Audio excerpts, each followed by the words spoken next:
going on YouTube? It's your boy, Smoothest Head in the East, and today I'm taking a look at a deck profile for BT7. The first couple weeks, BT7 have been pretty interesting. A lot of decks have done really well that I wouldn't have expected. One of those being Yellow Hybrid. Folks who don't know, BT7 is mostly focused on hybrids and tamers and all that sort of stuff. And you know, when you think of hybrids and tamers, the first thing that probably comes to mind, if you've been playing the game for a bit, is ShineGreymon. So with his rise to prominence, I put together a yellow hybrid deck that I think is pretty cool, maybe a little bit different than what you'd see, but I still think a very, very strong deck. Anyway, let's hop right into it. Okie doke. So let's take a look here. Again, this is going to be a yellow hybrid deck for BT7, and so just starting off with the eggs. As you would expect, I'm running 4 or 5 red eggs.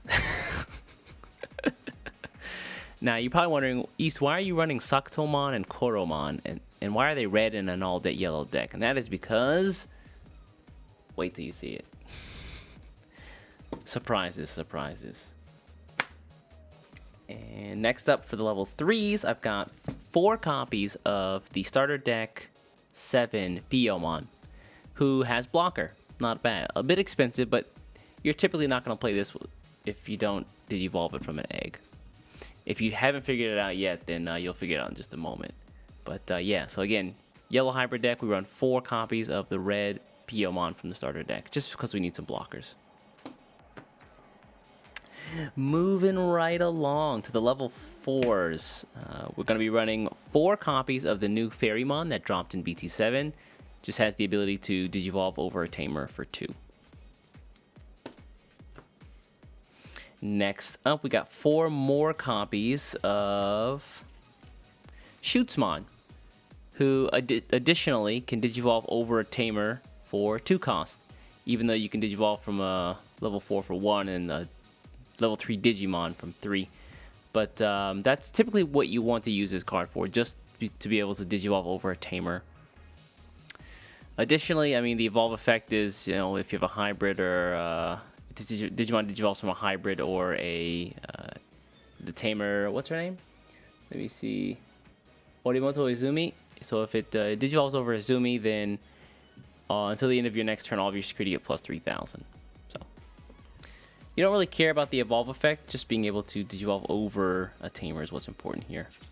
Next up, I believe we're moving on to the level 5s, and that is 4 copies of Shoot's Sylfmon.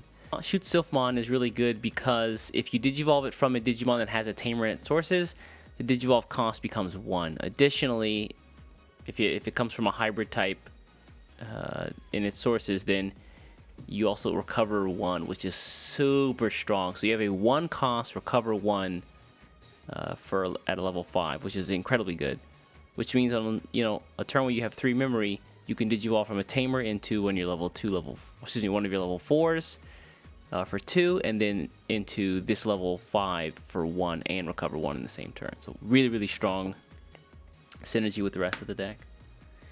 And then moving right along, we got 4 copies of level 6's ShineGreymon. Now, I said this was a ShineGreymon deck, and we have to have the boy in here.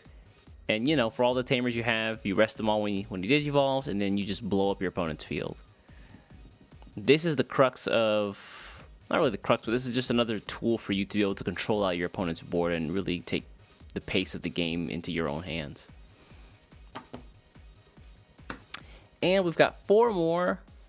That is going to be, of course, I think this in English this is Magidramond, but in Japanese it's Holydramond.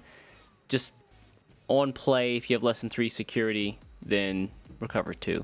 So between this and Shoot Sylfmon, it's going to take your opponent a while to take down all of your security, just considering you're going to be healing 1 to 2 every turn.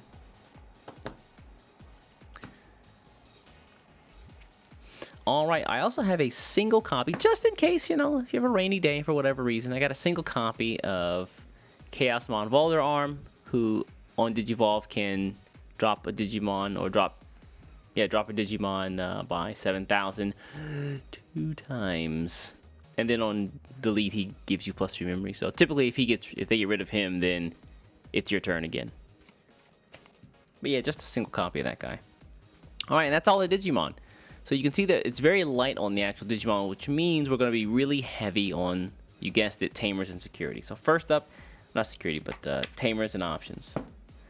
First up, for options, we have 4 copies of, yeah, of course, Breath of Wyvern, because I need to control the board. I need to get rid of anything that's lower than 15,000 DP, which at this point is nearly everything in the game.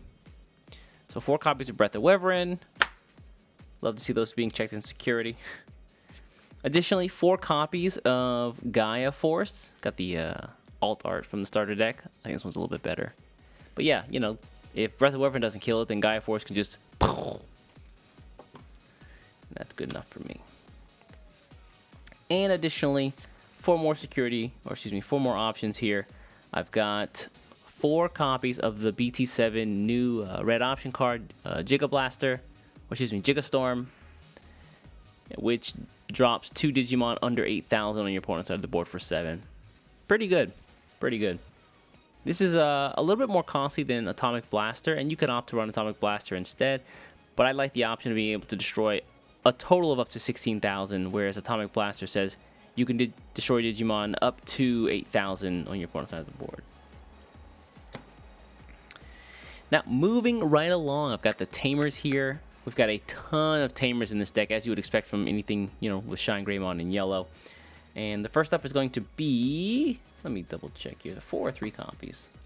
Yeah, it's 4 copies of the new Tamer that Sylfmon and Sylfmon take advantage of, which is Orimoto Izumi, who security effect, of course, is always player.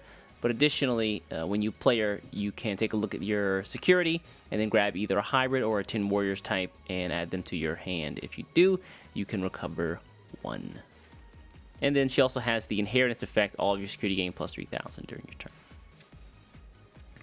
Or during your opponent's turn, excuse me, not your turn. Moving right along, we got 3 copies, I believe, of Kyrie. The BT2 Kyrie, who allows you to gain 1 memory if you have 3 security or less. And she's just a cheap tamer that's pretty good. So yeah, free memory, 3 costs, not bad. Moving along, I got 3 more copies of the dual tamers, TK and Kyrie. These guys, not bad, not a great effect, but if you have less security than your opponent, gain plus 2 memory. This is really useful for turns where you just need to make a really big play and you have like 2 of these out on the board. Additionally, they're on your turn. Whenever one of your yellow Digimons attack, you can rest this tamer and you can drop one of your opponent's Digimon's DP by 1,000. So again, 3 copies of that, and then followed up by 3 copies of course, you got to have a minimum 3 memory tamer here, which is going to be TK.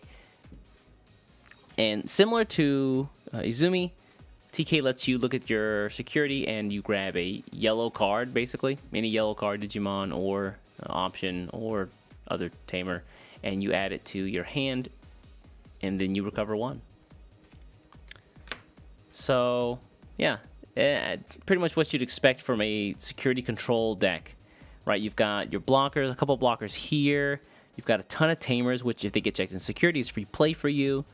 And you basically build to your ShineGreymon to control out the board. You've got a ton of options in Breath of Wyvern and Gaia Force, as well as a Gigastorm to just wipe your opponent's boards whenever need be. And you've got the Holy Dodomon plus the Shoot Sylfmon combo to keep you healthy during the entirety of the game. And I've played a bunch of games with this. We're going to take a look at a couple of practice games later today. I had a great session with my buddy Obama where we ran this, and this deck can definitely go the distance. It's very hard to kill, and actually in one of the games I won because I decked Obama out when he was playing purple. But yeah, let me know what you think in the comments below. It's a really, really fun deck. We'll take a look at some games a little bit later on. I'll be posting those up in the days following this video's release. And yeah, I'll catch you in the next one. Y'all be good. Take care.